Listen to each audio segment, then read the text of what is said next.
I don't think Mark needs much of an introduction here, but he is the owner of MrSaltwaterTank.com, also is the creator and star of Mr. Saltwater Tank TV, and a co-author of 6 books? I think it's 6. Yeah. 6 books.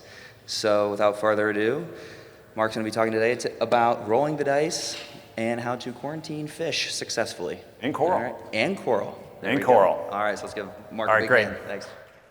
I can't stand over there. I want to stand over here. That's going to screw up the video. All right, everyone seems to be doing okay. Thank you all for showing up on a Saturday morning, the 9 a.m. talk. I realize some of you may be struggling here to be here, but again, thanks for being here. It means a lot for me to come out and meet you all. I've run a show on YouTube called Mr. Saltwater Tank TV. Any of you heard of it? A couple of you? Need more videos. I know. If anyone is a reefer and knows how to edit video, come talk to me. I'd like to hire you. So, anyone not heard of it, that's okay. Anyone here only because the vendor hall isn't open and you have nowhere else to be? You can raise your hand. You won't be ashamed. It's all right. So, I have a little website called MrSaltwaterTank.com. Run a show on YouTube called Mr. Saltwater Tank TV. I had this crazy idea in 2009 in the middle of this thing called the Great Recession that I should start a show about saltwater tanks and spending money on saltwater aquariums. Why not? I had nothing else to do. I knew how to shoot. I knew how to edit. I liked being on camera, so I started making shows. This took off, started growing. Then I did this crazy idea of writing some books because people might want to learn about their tanks. Written a series of books, anything on how to set up a saltwater tank, how to deal with that pesky thing called algae outbreaks, all the way into quarantining fish, pre-travel planning, because some of you like to travel, like those of you from the UK, get out in the country, see different places, and then everyone's favorite topic, moving and upgrading your saltwater tank. Here's a hint, if you have to move your tank, the only reason to move it is to upgrade it. It's a great time to upgrade. How many of you would love the idea of a bigger tank? Everyone.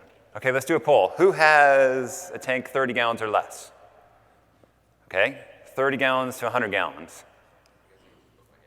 You don't have a tank, Jerry.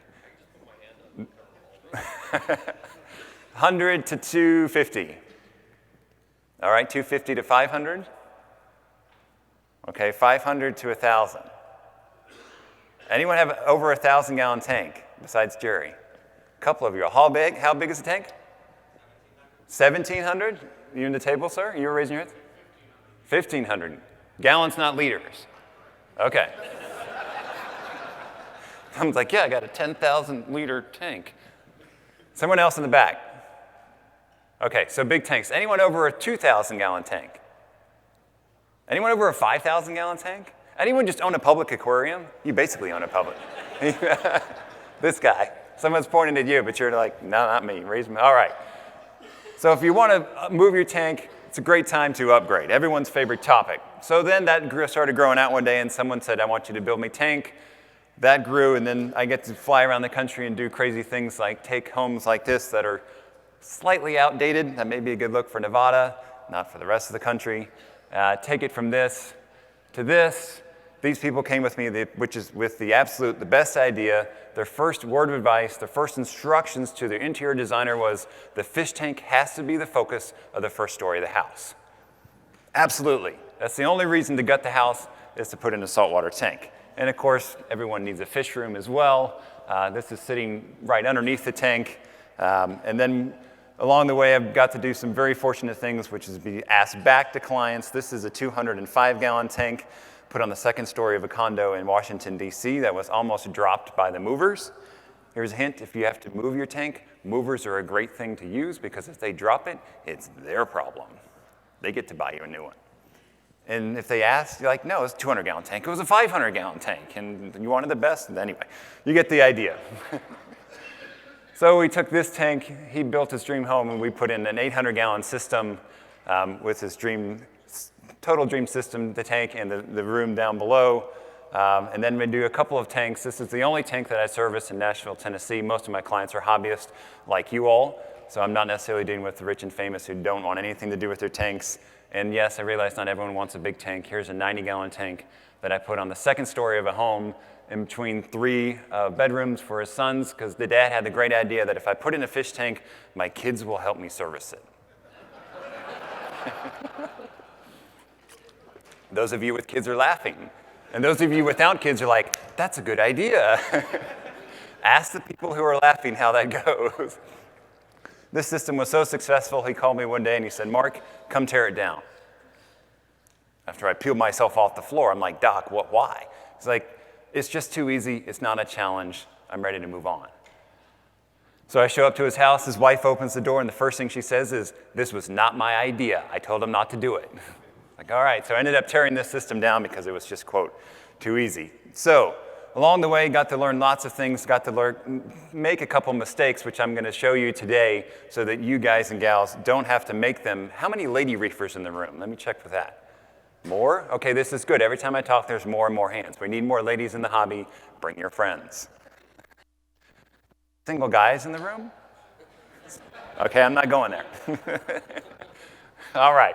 So what is quarantine? Quarantine, if we look it up in the dictionary, the actual definition is a strict isolation imposed to prevent the spread of diseases. Okay, that's great. What does that mean in reality standpoint? Well, it means that sometimes even I make mistakes. In 2012, I was in Los Angeles, California, giving a talk about some topic or other, and someone asked me at the end, they said, do you quarantine your fish? I said, no, I don't quarantine my fish. I've never had a problem. Why would I do that? 2 months later, I get to go on YouTube in front of the whole world and say, I messed up. $1,500 worth of fish are dead in 2 days because I didn't quarantine. Great. Here's a hint. I don't recommend doing that. It's not a lot of fun, but I did it, and I wanted to make sure that everyone understood the mistake that I made so that you don't have to do it. I lost $1,500 worth of fish in 2 days. They just literally just peeled, died in front of my eyes, including a clownfish that I raised from about an inch up to 5 inches was gone. Yeah, not a lot of fun. Again, I don't recommend it. So some people say, hey, it's never happened to me. Why would I be concerned? Why would I quarantine something? And to them I say, look, I'm almost 40 years old. I've never been in a car wreck. Why should I wear a seatbelt? Why do I need car insurance? It's never happened to me. So the whole idea is to manage your risk. I hope it never happens to you. It's not fun. Learn from my mistakes, but I'm going to teach you today how to quarantine things, because part of the reason I didn't quarantine in the beginning was because I thought it was really hard. People told me, oh, it's just better if your fish go in the tank. They're going to die anyway. Don't do it. Just put them in there and see what happens. So how many of you are coral people over fish people? You like your corals better than your fish? Oh, come on, everyone is lying. Everyone likes coral more than fish. How many of you like your fish more than your coral? Usually it's the other way around. Fish people are like, yeah, they're okay. True story, the client with the big 800-gallon system I showed you, the first tank I built him, he said, I want 2 fish in this tank because it takes away space for coral. All right, so we're going to start with everyone's seemingly not favorite topic, coral. Let's talk about quarantining your coral. Coral diseases do not have to be part of owning a saltwater tank. Even if you're a soft coral person, you likely would look at this and go, huh, that's pretty good looking. How many soft coral people in the room? How many SPS haters? Like, I can't stand SPS? There's that one guy. It's like, I'll be over here. Usually it's like the SPS people or the haters, there's like more than one. That's all right. All right, nothing wrong with soft corals, nothing wrong with SPS. So you'd like to keep coral diseases out. You'd also probably like to keep this stuff out. Anyone know what this is besides algae? BRStv, right? Ugh. It's gotten a lot easier to manage, but still, if you could keep this stuff out of your tank, absolutely do it. So let's talk about those of you that are 35 or older, remember this movie.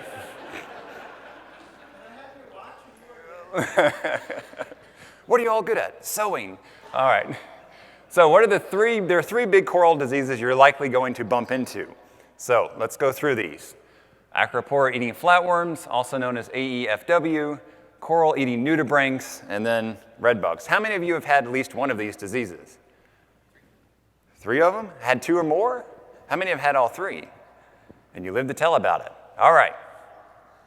So let's talk about everyone's least favorite subject first. Unless you're a soft coral person, this is where you get to sit back and laugh and go, see, I don't do SPS. I don't have that problem. This is that pesky little booger called an Acropora eating flatworm. As you can tell, this is a dime. These guys or gals are quite small, and they blend into the flesh of the coral. Not easy to see. That is zoomed way in. They're really hard to see on your coral. The dead giveaway, if you have them, is if you see these type of things. The dreaded bite marks. You wake up in the morning, you see that, and it's like you lose 10 years off of your life if you're an SPS person. So what do we know about acropora eating flatworms, and how is that going to help us with quarantine? The most recent data that I found said that the eggs take about 21 days to hatch, and the juveniles can swim between other corals, and they live up to 7 days with no host. Great, right? These seemingly a little bit invincible pests that no one wants to deal with. Now, here's the thing about acropora eating flatworms. I have seen plenty of thriving SPS tanks with acropora eating flatworms. Now, that doesn't mean that I'm saying if you should get them and it's no big deal. Point is, some guys say, I got them, I immediately tore down my whole system, started over, and threw away all the SPS. You don't have to do that. I've seen plenty of good ones.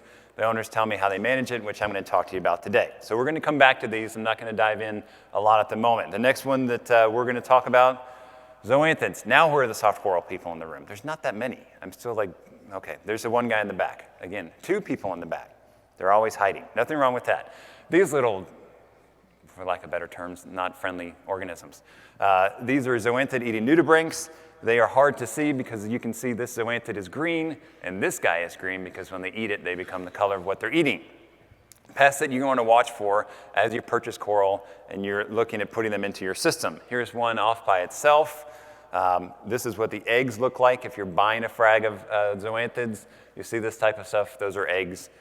That will tell you that it has it. Here's a hint, don't buy it, put it back. Walk away.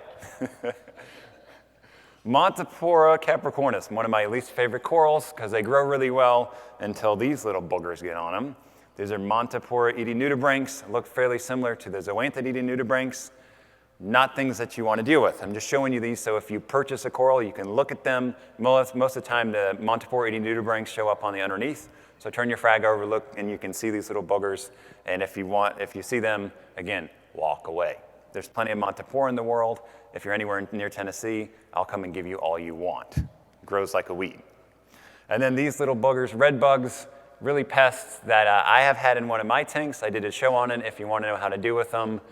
Not a lot of fun, hard to see, but if you have an SPS coral that doesn't have a lot of polyp extension, this can be one sign they actually have red bugs on them. Okay, they can barely be seen with the naked eye. Again, the giveaway is that there's no or little polyp extension. They tend to hang out mostly on smooth-skinned acropora. You soft coral people are like, okay, we've gotten 2 acropora diseases and only 1 soft coral disease. I'm liking what I'm seeing. So I'm talking about quarantine today. How do we keep these things out of your system when it comes to coral pests? The easiest way is to dip your coral. How many of you dip your coral? Everyone's hand. How many of you don't have any coral? There should be a correlation between the people that didn't raise their hand and the people who don't dip. Okay. All right. How many of you heard of Bayer? This was new? All right, yep. So this is a somewhat new, actually dip that this people use. It's an insecticide for your yard. We're putting it on our corals. It works really well. I also used Julian Sprung's 2 Little Fishies Revive, and then I've been using this Fauna Marin product called the Dip. Recently, it works really, really well for dipping coral. Any incoming coral to my system gets dipped without fail. They get dipped. So if you do nothing else, if you take nothing away from the coral section of this talk, start dipping your coral if you're not doing it. Very easy way to help manage your risk. Doesn't take much effort. If the frag dies in the dip, it was probably going to die anyway. I've yet to kill a frag when I dipped it. All right, so some people say, well, Mark, why should we dip them? Why should we even quarantine them? Because you can just use a fish, and they'll take care of the coral pests that you covered. This is a Melanaris wrasse, also known as a Hovens wrasse. How many of you have these in your tanks? A couple of you? How many of you have them for the idea of pest control? Just curious? Okay. They're actually very good at eating little copepods, any little creepy crawly things in your tank. Here's the catch with these guys. They will not eat it off the coral. I've talked to plenty of people that have acrobe eating flatworms in their tanks.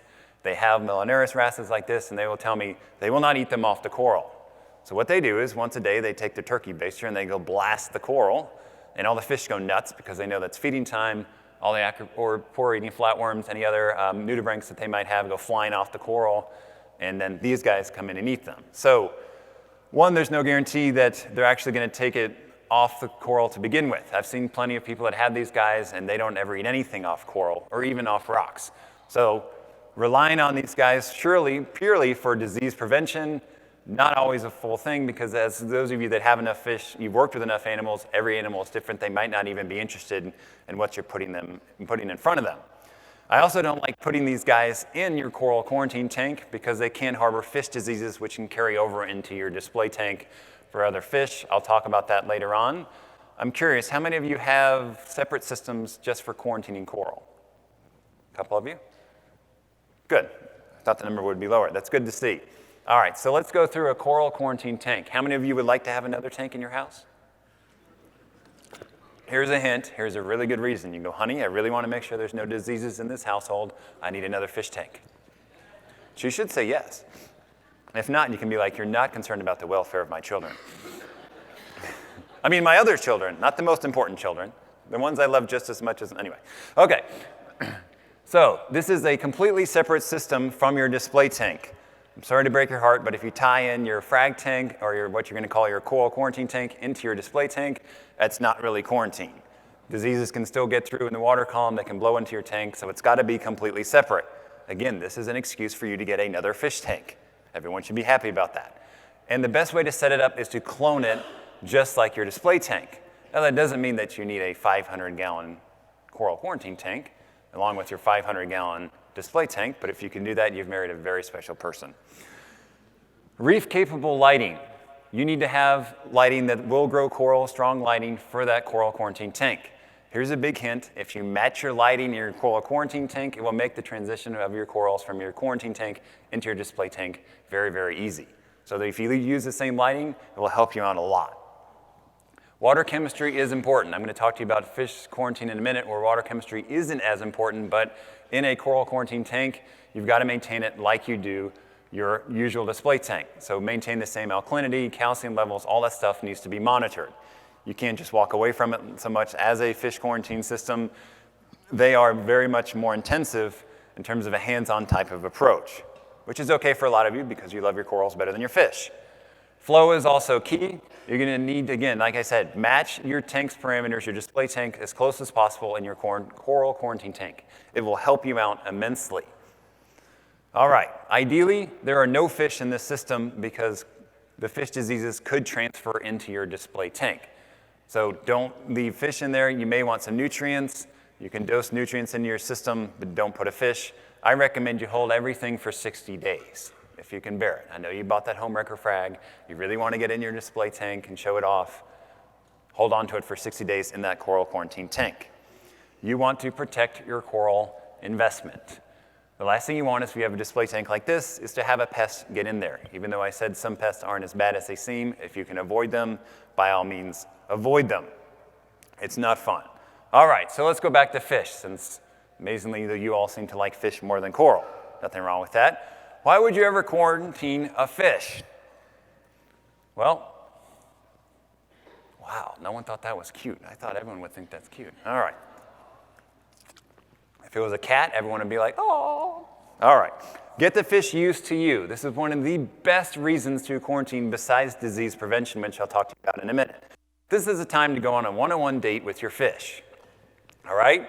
Imagine you're going on a one-on-one date with someone, and the first thing they do is put you in a room with all these people, and you get to compete with everyone else in the room. Who's interested in that? Unless you're the coolest guy in this room, you're like, nope, I'm not interested in that. So there's lots of other fish in there. There's lots of competition. When the fish is in the quarantine tank, it's you and them, maybe another fish or two. They get to know you. You get to know them. One of the biggest reasons is, and one of the biggest sections where they can get to know you and you get to know them, is food. So imagine this.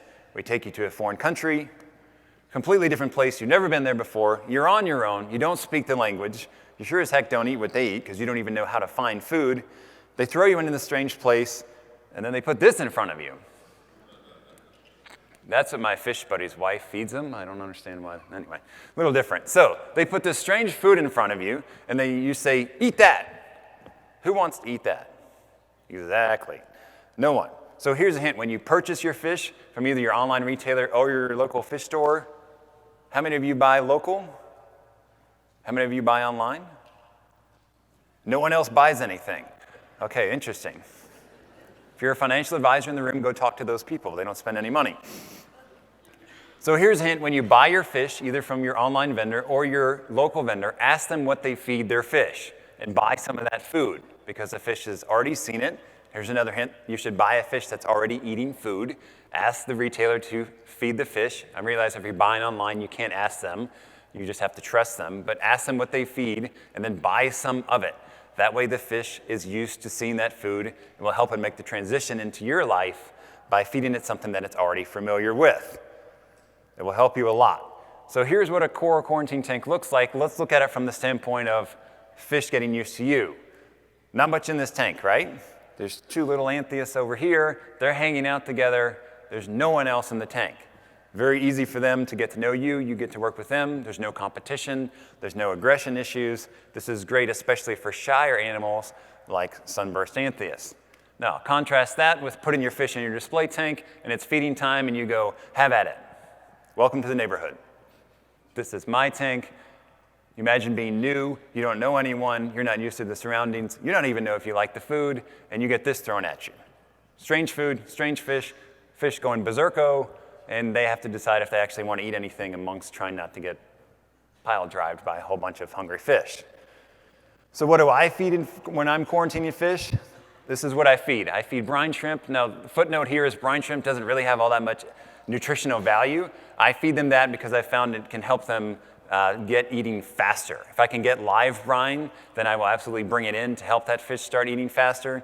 I've had very good luck with LRS, Fish Frenzy, or the Reef Frenzy. Any of these LRS foods takes about 1, maybe 2, at most 3 days, and the fish will absolutely destroy it. So I want to feed them high quality food. And again, if you can feed the food that they're already used to eating, great. Start them on that, and then transition them to the food that you feed. Anyone grow their own live food to feed their fish? You're hardcore. Of course, you've been to every MACNA there ever was. All right, a couple of you as well. All right, so what's another reason to quarantine your fish besides fish disease? Getting used to know them. Who knows what this is? Gold flake angel, all right, fish. There's a comedian in every crowd. Very good. If you thought that was a coral, you've had way too many drinks. You can't frag it. So another reason to quarantine fish, fish on the fringe. These are fish that if you looked at them online, they would be reef safe with caution. What does that mean? It means fish that may eat your coral, may nip on your coral, may eat invertebrates, things like that. So you put them in quarantine, and then you put that coral in front of them, and you go, let's see how you two get along. Case in point, this is a gold flake angel. I had one of these in my tank for 2 years. He was happy, he never touched a thing. And then I moved. Remember when I said you move, you should get a bigger tank? That's what I did. I moved 4 times in 4 years and got a bigger tank every time. It worked great. So, gold flake angel was in my 375-gallon tank, didn't touch a thing. Happy as can be, left every SPS, LPS, soft corals alone. When I moved the tanks, I put it in a quarantine tank to quarantine it again just to be safe because I was building a new system, my quote forever system. So I put it in a quarantine tank. I said, okay, well, you haven't seen coral for about a month. Let's see how you behave now. I take a big old nice meat coral, put it in the tank, and he looks at it, looks at me and says, thank you, turns around and bam, bam, bam, bam, starts nipping on that thing. I was like, okay, you have to go. So I rehomed it. Imagine putting that fish in your big display tank and you start nipping your corals and now you have to get it out. How many of you are really good at catching fish out of display tanks? If you want to come to Tennessee and get one out of a tank that I showed you in the beginning, let me know. I got this big old sailfin that kills anything that it sees. Triggerfish. This is another fish on the fringe type fish. Won't eat your coral, but may eat your invertebrates. This is my crosshatch trigger. Doesn't touch a thing in my tank. In the quarantine tank, I put it in there, I put a shrimp right in front of it, a big old cleaner shrimp, and I just watched. What is this guy gonna do? Didn't care. Not a problem. Now remember, every animal is different. I had a person who watched my talk once, they immediately went out and bought themselves a triggerfish, put it in their display tank. Yes, they didn't quarantine, and immediately ate all 12 of their cleaner shrimp. And they're like, you said it was safe. I was like, no, I didn't say it was safe. I said you should quarantine it, but there you go. Now you know that you have a shrimp killer. So you can find these things out before they get into your display tank.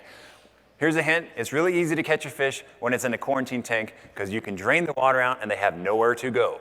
And you don't have to drain your display tank.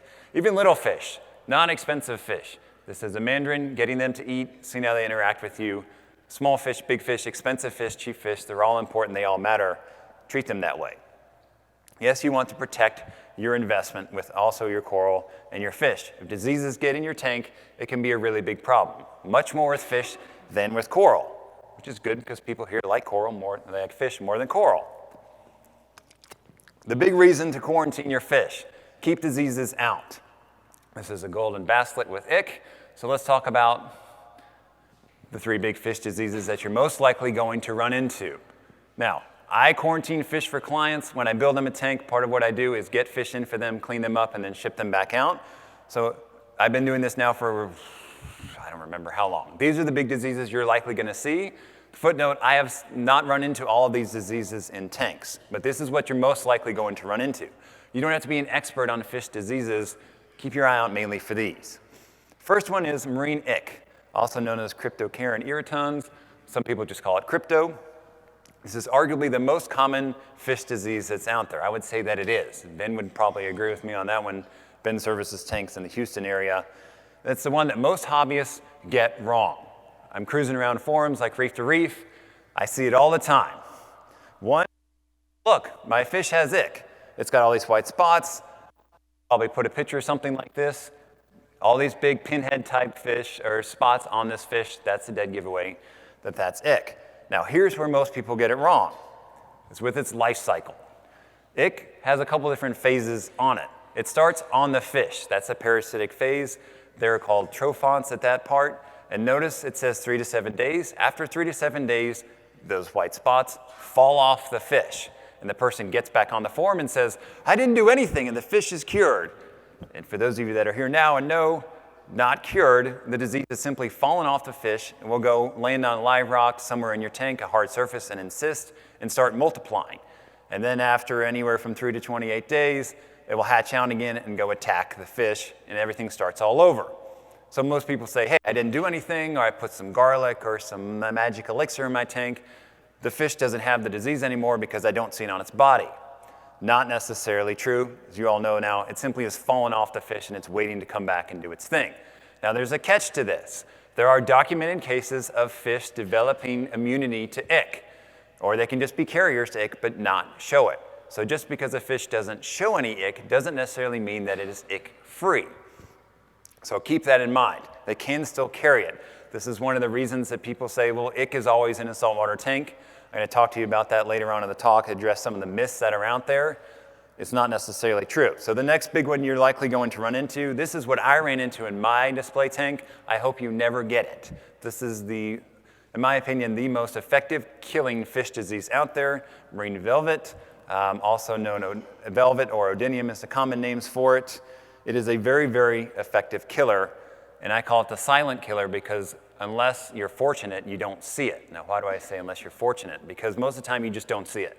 Your fish just start dying. That's what happened to me. They looked totally fine. They had no signs of any diseases on them, and the next day, they were gone. I woke up day 1, 6 Xanthias and a couple other fish were just gone, nowhere to be seen. Or I happened to find a carcass. Like they're eating yesterday, today they're dead. Why? And I say, you're lucky if you do see it, and here's why. This is my clownfish that I told you about. I raised from 1 inch. At this point, she was dying.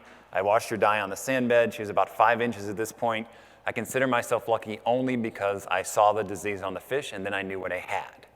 So if your fish are just dropping like flies, you don't see anything, it may be velvet. If you see it, the sad thing is there's nothing you can do at this point. It's too late. The fish is going to die. You can try to treat it. You can try to freshwater dip it. It's not. Arguably, the best thing to do is for you to euthanize it, but if you do see it, at least you know what you had. Again, I don't recommend that you go through this. It's not a fun experience. Much like it has a very similar lifespan. So you can see it can spend as little as 12 hours on the fish, and then it falls off, and then it goes through its lifespan of falling off, insisting, multiplying, hatching out, and going and attacking fish. The kind of cruel thing with ick and velvet is they fall off the fish at night. A lot of times your fish sleep in caves, sleeps in your rockwork, so while they're asleep, disease falls off of them. When they hatch back out, the fish is right there sleeping. It's going to very easily find a host, the same thing, and start all over again.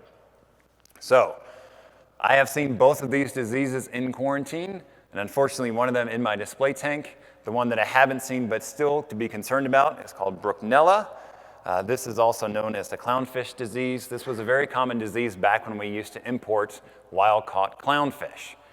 I believe the most recent data that I saw is that we're not importing any wild-caught clownfish, or very, very little. I have never seen this disease. I only say that because I don't want you to discount it as something you're not going to see. You still keep an eye on it, and you may run into this. Most, again, with wild-caught clowns. You likely have captive bred clowns. Still need to know what it is, still keep an eye on it. It looks in a way like velvet. The fish kind of has this dusty appearance to it. Not an effective killer like velvet, but still something to keep an eye out. That's what you're going to see in your fish quarantine tank. That's what you want to keep an eye out for. Ichthys is a big one. Don't be surprised if you run into that one, velvet, and then Brucknella. So, other ones, but I'm not going to dive into those partially for time and partially because those are the ones you're likely going to run into. Here's a hint: if you run into them in quarantine, consider yourself lucky because then you can treat it in quarantine. You don't have to deal with it in your display tank. Try to keep it out. Now that you know what to look for, let's talk about how to run a quarantine system. Here's a hint: you don't quarantine in your display tank. Your display tank is for display purposes, not for treatment or quarantining purposes. Remember I talked about your coral quarantine tank needs to be a separate system? Same with your fish quarantine system. This is a house I visited once. This guy had this little tank here. You can see over here he's plumbed into his main system. Water comes in and then drains down into a sump. He's like, this is my quarantine tank.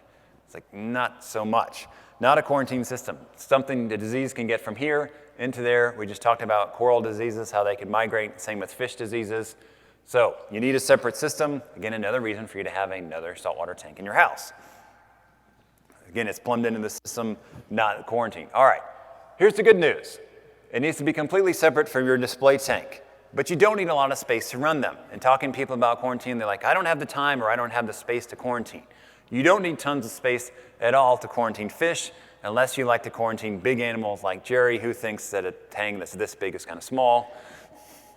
So a 20-gallon high tank works really, really well for a quarantine system, especially for those of you that like smaller fish, fish smaller than tanks, fish smaller than 4 inches.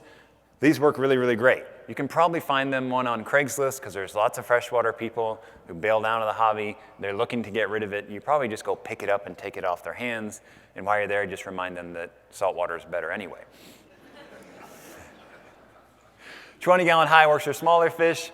55-gallon tanks work great for fish that are over 4 inches. Another tank you're very likely going to find on Craigslist. It's 4 feet long, 1 foot wide. How many of you have had that tank, the 55-gallon tank? About half. Yep, pretty much everyone's had that tank. Everyone's done their time with it. It looked huge when you got it, and then once you started learning about aquascaping, you're like, I can't do anything with 12 inches. So it's time for a bigger tank. Yes. 40-gallon breeder is a nice intermediate size. These work really well too. Lots of reptile people have 40-gallon breeder tanks, so if you know any of those people, they might have one that will be willing to loan you. You don't need a lot of space. Here's a 40-gallon breeder tank in my fish room. There's not much to it. Those of you that have followed me long enough, those are those stripies from Australia. Are there Australians here yet? No? Okay. These guys, very fun fish, and then one day they decided they would start destroying my LPS coral, so they got removed, and now they're on display at the Omaha Zoo. Anyone from Omaha? There you go. You can go see them. They're a cold-water display. I went and visited them and was like, you deserve what you got. You're in a good place. You're not with me anymore. So there's not much to it. Let me walk you through this. Here's one of my quarantine systems. This is the 20-gallon high tank. There's not a lot in here. First thing you're going to see down here, these are just big old 2 to 3, 4-inch PVC pieces, elbows, pieces of pipe. They work great because medications don't react with them. They don't soak up diseases, and it gives a place for your fish to hide. There's a little dude hanging out in there. Here's a hint: when you need to catch the fish, put a net on one end of the tube, and then remove it, and the fish falls right out into your net. You can't do that on your display tank, unfortunately. We also have a lid on the system because we want to keep fish in. They will jump out. Nothing is worse than a fish that's on day 29 of quarantine. It's about to go in your display tank. You turn on the lights to put it in, and it's on the floor, hard as a rock. Fish jerky. Let me know how that works. Have you eaten it? It's a little like strange if you ate your own fish. But anyway, all right. So we have a hang-on back filter. You don't need some fancy filter to get this done. You can buy these at very likely your local fish store. A big box store will likely have these hang-on backs. That's all you need in terms of filtration. There's not a lot there for a reason. I'll talk about that in a minute. You do need a heater. Why do you want a heater? Because you want to run this tank at an elevated temperature. The idea is if you run the tank at an elevated temperature, the data shows us that diseases like ick and velvet can speed themselves along. So you want to encourage their lifespan to speed up so you can treat them and deal with them. Now, it's a bare bottom tank. There's no sand. Why? Because we do not want to give those diseases ideally as much of a place to harbor themselves. On a bare bottom tank like this, you clean the tank, you can wipe it down. The idea is you're wiping off any of those diseases like the ick and the velvet we talked about when they're encysted. So you don't want sand in there. For those of you that want to keep sand-bearing fish, I'll talk about that in just a minute. Let's talk about filtration for just a second. Biological filtration in your quarantine tank is limited. You notice there's no sand in there, there's no live rock in there. PVC pieces are not porous, they don't harbor a lot of nitrifying bacteria. Your bio-wheel filter, that hang-on back filter, is about the most biological filtration that you're going to get in the tank. Therefore, you need to feed very, very lightly.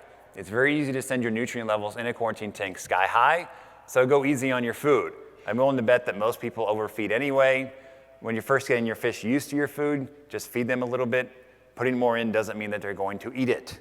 Then you get to suction it off the bottom of your quarantine tank. Less maintenance for you is fun. So watch your nutrient levels. You do need to be testing phosphate. Fish don't care about. Nitrate levels are what you need to be worried about. You want to keep those ideally under 20. Fish have a lot more kind of tolerance for nitrates than coral. So if you can keep it down on that level, that's great. It's very easy to send them sky high, though, when you overfeed. So I said there's no sand in here. It's a bare bottom tank. What about those fish that need to sleep in sand, like wrasses? All you got to do is grab a Tupperware, put a little bit of sand in there. They will jump into that thing. It's actually a lot of fun because they don't just dive straight in the tank into the sand and stop. They'll dive straight into the sand and then they kind of burrow. So sometimes they'll like do circles in here. They'll do laps while they're burying themselves in the sand. It's pretty cool to watch. Put one of these in. Those sand-dwelling fish will be happy. It will make them feel more comfortable and help them transition to your life. Now, we talked about a heater. You want to keep your tank, your quarantine tank, ideally 80 to 81 degrees Fahrenheit. This is just your fish quarantine, not coral, by the way. For those of you from the UK where you guys have a measurement system that actually makes sense, that's 26 to about 27 degrees C. Never gets that warm in the UK, by the way. All right, so you want to spread diseases along. That's why we're doing this. We want to encourage those diseases to go through their life cycle quicker because the medications, especially with ick and velvet, while it's insisted on the fish, insisted on the rock, medications have no effect. So we really want to hit those diseases when they're off the fish by heating up the tank. We're speeding along the disease, and we get to attack them when they're vulnerable. Hit them when they're down. With you don't need much lighting. It doesn't have to be sexy. This is what we used to use on our saltwater tanks back in the 80s when I started. True story, I had one of these over my 75-gallon tank, and I decided I wanted to see an enemy, so I went to the local fish store and said, hey, I want to see an enemy. They said, you need stronger lighting. I said, great. They sold me a black light. For those of you that don't know what that is, you probably haven't been through college, they sold me a black light, and we couldn't figure out why these sea anemones kept dying. You don't need a lot of light. A simple fluorescent tube like this, that clip-on Home Depot light with the big silver dome that we used to use for refugiums, that will work great. But you do want lighting on your fish quarantine tank, and I don't recommend just relying on room lighting. The fish will come out in the light. You want to have a light over them so it encourages them to come out so they can see the food, they can start interacting with you, you can start interacting with them. True story, I most recently quarantined my husk that is in my display tank. And by the way, he doesn't touch anything. He's a big baby.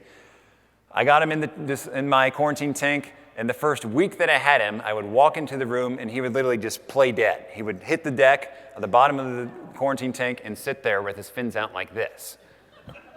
If you don't know what a Harlequin tusk looks like, they're a big wrasse. They have these teeth, these fangs that hang out of their mouth. They look like they could rip your arm off. Biggest baby in the world. But over the course of the week, me turning on the light, him seeing me seeing him, he understanding that I'm just going to feed him large chunks of LRS, he became a very happy fish and now interacts with me. So lighting is important on your fish quarantine tank. I don't recommend you just rely on on your room lights. All right, so what do we do with these guys, these little bits of PVC pieces? Can you use live rock?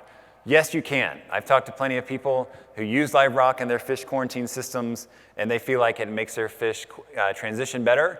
You can do that. Get some live rock, even dry rock, like real reef rock. You can put it in your tank and just keep it dedicated for your quarantine system. That way it's going to keep any diseases in your quarantine tank. So if you want to go the rock route, you can go that route. I personally don't do it. PVC pieces are much easier for me. They're easy to sterilize, and they're easy to clean. All right. What do you do about establishing your biological filter in your quarantine tank? Because this is a question I get a lot. People say, well, if I have a quarantine tank, I have to keep it running all the time, even when I don't have fish in it. The answer to that is absolutely not. You can tear down your quarantine tank, sterilize it, and start it again in literally a day. You do that by just floating some sponge media in your sump or in your display tank. Let it get populated with biological bacteria or your nitrifying bacteria. Fill your quarantine tank, get it to the right salinity and the right temp. Take the sponge out, put it in your quarantine tank, and instantly you started your biological filter in there. Now, that's assuming your display tank is disease-free, which it should be, because it's your display tank. So you can use your water from your display tank to fill up your quarantine tank. Those of you that still do water changes, you need to fill your QT, just suck it out of your display tank, put it in your quarantine tank. Very easy thing to do, very easy. Tap water is fine. You don't have to use RODI water for your fish quarantine system. Get some tap water, dechlorinate it. It works just fine for fish quarantine. You can use the old cheapy salt. For a fish quarantine, they don't care what the calcium levels are. They don't care about magnesium. They certainly don't care about trace elements. So if you want to use the cheapy salt, that'll work fine. Again, you just leave the sponge or the biowheel filter in your sump to help seed your quarantine tank. Now, some people say, well, I have a quarantine tank or I have a hospital tank. They're the same thing because you're going to treat in quarantine just like you're going to observe in quarantine. So don't think you need a separate system to treat and a separate system to quarantine. They're the same thing. So how long do we quarantine our fish? 30 days is my minimum. How did I come up with that number? From the life cycle of the diseases you're most likely going to see. This disease life cycle of ick takes about 30 days, so you quarantine for 30 days. That's how I do it. Again, most people mess up. If the disease falls off the fish, they think it's free. If you're quarantining the fish, after 3 to 7 days, if the disease falls off, it's not clean and ready to go in your display tank. Again, same with ick, it's about 30 days. So I've got a couple minutes remaining here. Let's talk about some quarantining myths that I've run into. Some people say, well, I don't quarantine because quarantining is too hard on the fish. I suggest otherwise, especially when it comes to helping the animal transition to your tank. You set up your quarantine tank correctly. If you're thinking that it's too small of a tank, here's a hint, go get a bigger one. No fish has ever complained about having too much space. You can set up the quarantine tank correctly, make them feel comfortable, get them used to your food, your routine, and that way when they go into your display tank, they have the best foot forward because they're a conditioned animal ready to go. Some people say, well, ick is in every single tank out there. And a lot of times they say that because they don't see the disease and then it pops up again. I've seen plenty of people that have their fish had ick 2 to 3, maybe 5 years ago. And then something happened and all of a sudden all the fish have ick again. Why? Well, they say, well, it's just in the tank. It's in every single tank out there. Not necessarily true. If you start a tank with dry rock, dry sand, you quarantine the fish and you prophylactically treat the fish against ick in the right ways, how could it have that disease? It couldn't have come in on the rock, couldn't have come in on the sand. If the fish is free of the disease, isn't it just going to drop out of the sky? I don't have ick in my tank. I started with live rock or dry sand, dry rock, prophylactically treated all the fish. I don't have ick. So it doesn't have to be in every tank. It could be, but it doesn't have to be. Certainly if you're quarantining, you can keep it out of your system. And then some people will say, well, they're just going to fight it off naturally. Okay, maybe. The question then is, do you feel lucky? You get a new fish, you put it in your tank, it doesn't know your system, it doesn't know your fish, maybe it's going to get picked on by something, it doesn't know if it wants to eat your food, and you're basically saying, all right, survival of the fittest, let's see how you do it. Maybe they make it, maybe they don't. If they don't, they died, maybe they brought in a disease, then you get to ask yourself, every new fish that you put in the system, is it going to get that disease? Imagine getting your tank started, you're building your regime system, you get a disease in there and you decide, everyone's just going to fight it off naturally. These guys that are in there, they had it, they don't have it anymore. Then you get the opportunity to purchase your dream fish, triggerfish, wrasse, whatever it is, angelfish. Maybe you spend $2,000 on the fish and you get to go, I hope you're going to fight it off. Let's see. Here we go. Maybe you get lucky, maybe you're not. Likely not something that you want to deal with.